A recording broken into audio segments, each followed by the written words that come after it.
Zoom classes are super new for everyone, not only if you are a CrossFitter doing live Zoom classes or if you're a coach or affiliate owner running them.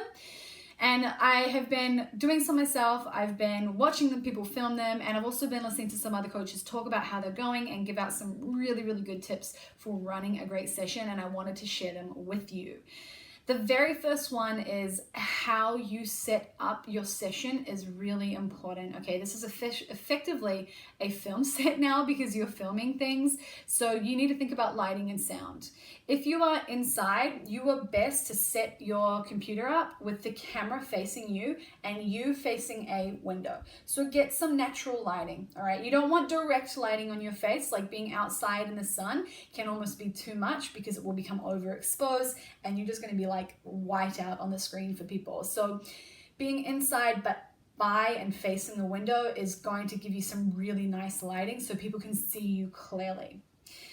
If you're outside, having the sun on your face is important, which means you might be to a degree blinded, but having the light behind you means that no one is going to be able to see anything because it's just going to be this very dark patch with bright light right behind you where that sun is shining in. So just be mindful of where the light is. You want it on you, not on the camera, not behind you, okay? So make sure the lighting is on your face. Sound is also really important.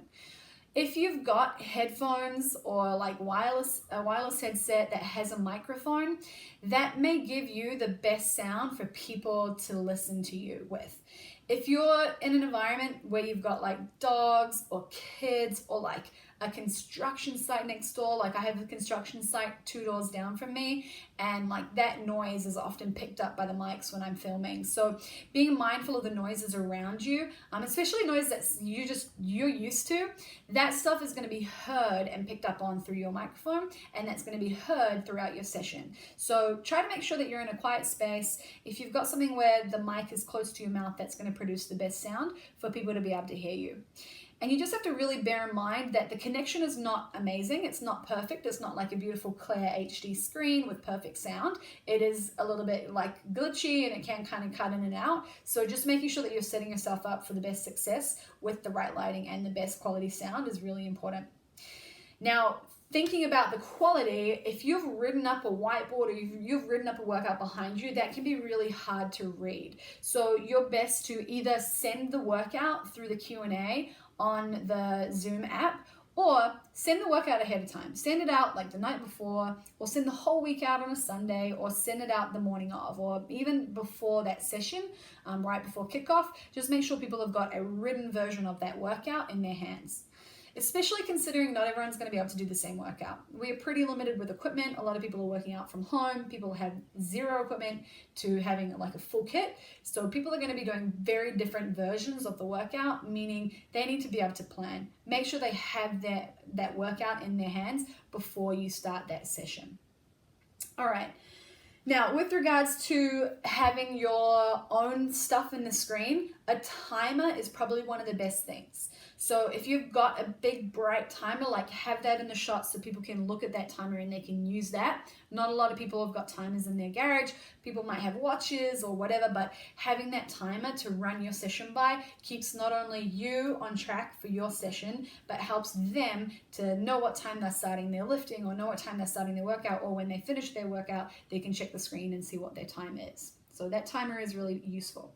Music, it may not be so useful. Music might be something that they need to take care of, so they might need to put their own headphones in or have a speaker set up in a garage or whatever it may be. You playing music through the Zoom call is probably going to, one, make it hard for them to hear you, and two, it may just like kind of be too much noise. It might just be too much stuff going on, and it can get really loud. So I would get rid of the music, let them take care of the music. So building from there, coaching. Now, briefing your session is really the same as you would do it at the gym. Make sure you cover off what the workout is, demonstrate the movements, and talk through scaling options and also different versions of equipment options so that everyone knows what they're doing. The demonstrations, again, they need to be able to be seen well, so do them slowly, don't do them quickly, don't rush them, just allow people to see what you want them to see. Then with regards to talking through the workout, make sure they know what their focus is, make sure that they have some kind of a goal in mind. If it's something that's for time or something that's an AMRAP, maybe they need to know that round 4 is going to be the hardest round, or there's a reminder that they need to stay on their heels through this part of the workout because you can get tired and come into their toes, whatever it may be. Give them some helpful pieces of information early on. When you're coaching throughout the session, group coaching can be really effective, but it's not going to be necessarily the same as it would be if you were leading group progressions.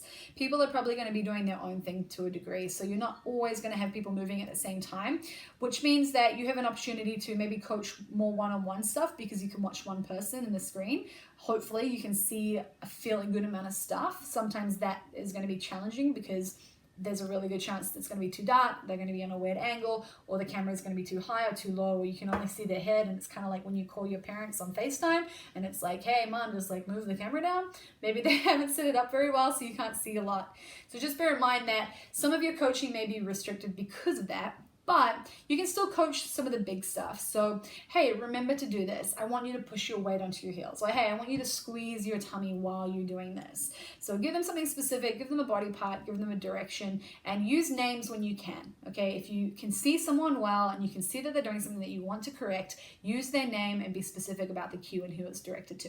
The cool thing is the whole group's gonna hear it, and they're also gonna get that reminder. So take advantage of that.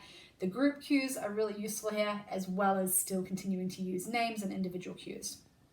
Now, in terms of wrapping up the session, I stole this from James Hobart, and if you're not following him, please go and follow him because he gives out some really, really awesome coaching tips. And he was talking about, hey, I know it's so tempting to just kind of log off at the end and complete the session, but just like we would in the affiliate, coaches should hang out just for a little bit and just check on people and see how they're going. And that can be some really important connection time with your members, especially considering there is such limited face-to-face time with people. And if it's done through a screen, then, you know, take advantage of that and give people some time of your day to just talk to them or lead some stretches. I think warming up and cooling down is something that is going to be forgotten about very quickly when people are training on their own. So when you're running a session, make sure you're giving them a full warm up and a really good cool down to just allow them to kind of reset their system and get back to homeostasis. So do that cool down, do that check-in, talk to people, hang out, and as people head off, that's fine. But if you can be there to chat and talk about whatever, that's going to be a really cool way to support your community and support your people. I hope that helps you guys and gives you some tips. If there's anything else, please put it in the comments or send me a message. I would love to know the things that you guys have learned from running these Zoom sessions, because if you can optimize your service and optimize the way that you're running these classes, then people are going to get more and more out of them. And if we can all do that, then we're going to be providing a great service, which provides your members with not only value for their money, which hopefully they are still paying you, which supports your business, but also fucking health and fitness, people. What's up? You getting some fitness?